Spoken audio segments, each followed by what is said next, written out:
ಮತ್ತೆ ಅವರಿಗೆ ಪಾಠ ಸುಳ್ಳು ಹೇಳ್ತವ್ರ ಪಾಠ ಕಲಿಸೋರು ಯಾರು? ನೀವು ಕಲಿಸ್ಬೇಕಲ್ವಾ? 26ನೇ ತಾರೀಕು ಏಪ್ರಿಲ್ 26ನೇ ತಾರೀಕು ಕರ್ನಾಟಕದಲ್ಲಿ ಮೊದಲನೇ ಹಂತದ ಚುನಾವಣೆ ನಡೀತದೆ. ಆ ಚುನಾವಣೆಯಲ್ಲಿ ನಮ್ಮ ಪಕ್ಷದ ವತಿಯಿಂದ ಮೈಸೂರು ಮತ್ತು ಕೊಡಗು ಲೋಕಸಭಾ ಕ್ಷೇತ್ರದ ಅಭ್ಯರ್ಥಿಯಾಗಿ ಲಕ್ಷ್ಮಣ್ ಅವರನ್ನ ನಿಲ್ಲಿಸಿದೆ.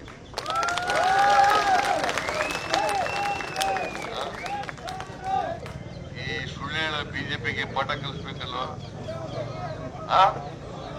ಕಲಿಸ್ಬೇಕ ಬೇಡ? ಕರ್ನಾಟಕಕ್ಕೆ ಅನ್ಯಾಯ ಮಾಡಿರ್ತಕ್ಕಂಥ ಬಿಜೆಪಿಗೆ ಪಾಠ ಕಲಿಸ್ಬೇಕ ಬೇಡ? ಈ ಅನ್ಯಾಯ ಸಮರ್ಥನೆ ಮಾಡ್ತಕ್ಕಂಥ ಕರ್ನಾಟಕದ ಬಿಜೆಪಿ ಅವರಿಗೆ ಬುದ್ಧಿ ಕಲಿಸ್ಬೇಕ ಬೇಡ? ಹಂಗಾಗದಾದ್ರೆ 26ನೇ ತಾರೀಕು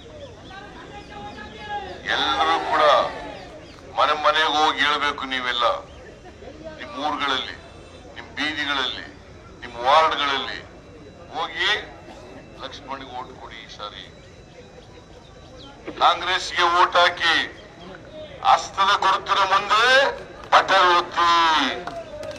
ಹಸ್ತದ ಗುರುತಿನ ಮುಂದೆ ಬಟನ್ ಒತ್ತಿ. ಲಕ್ಷ್ಮಣ್ 100 ಗೆದ್ದೇ ಗೆಲ್ತದೆ.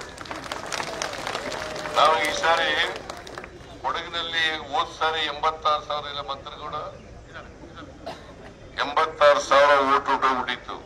ಈ ಸಾರಿ ಕೊಡಗಿನಲ್ಲಿ 2 ಕ್ಷೇತ್ರಗಳಲ್ಲಿ ನಮ್ಮವರೇ MLAಗಳಿದ್ದಾರೆ. ಕೊಡಗಿನಲ್ಲಿ ವಿರಾಜಪೇಟೆ ಮತ್ತು ಮಡಿಕೇರಿ 2 ಕ್ಷೇತ್ರಗಳಲ್ಲಿ ನಮ್ಮ ಪಕ್ಷದವರೇ MLAಗಳಿದ್ದಾರೆ. ನರಸಿಂಹರಾಜ ಕ್ಷೇತ್ರದಲ್ಲಿದ್ದಾರೆ, ಪ್ರಿಯಾಪಟ್ಟಣದಲ್ಲಿದ್ದಾರೆ,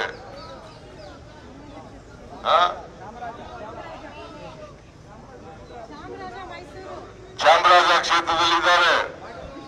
ಹುಣಸೂರು ಮತ್ತು ಚಾಮುಂಡೇಶ್ವರಿ ಕ್ಷೇತ್ರಗಳಲ್ಲಿ ಇಲ್ಲ. ಆದರೂ ನಮ್ಮ ಕಾರ್ಯಕರ್ತರಿದ್ದಾರೆ, ಮುಖಂಡಗಳಿದ್ದಾರೆ, ಸೋತ ಅಭ್ಯರ್ಥಿಗಳಿದ್ದಾರೆ, ಎಕ್ಸ್ MLA ಇದ್ದಾರೆ.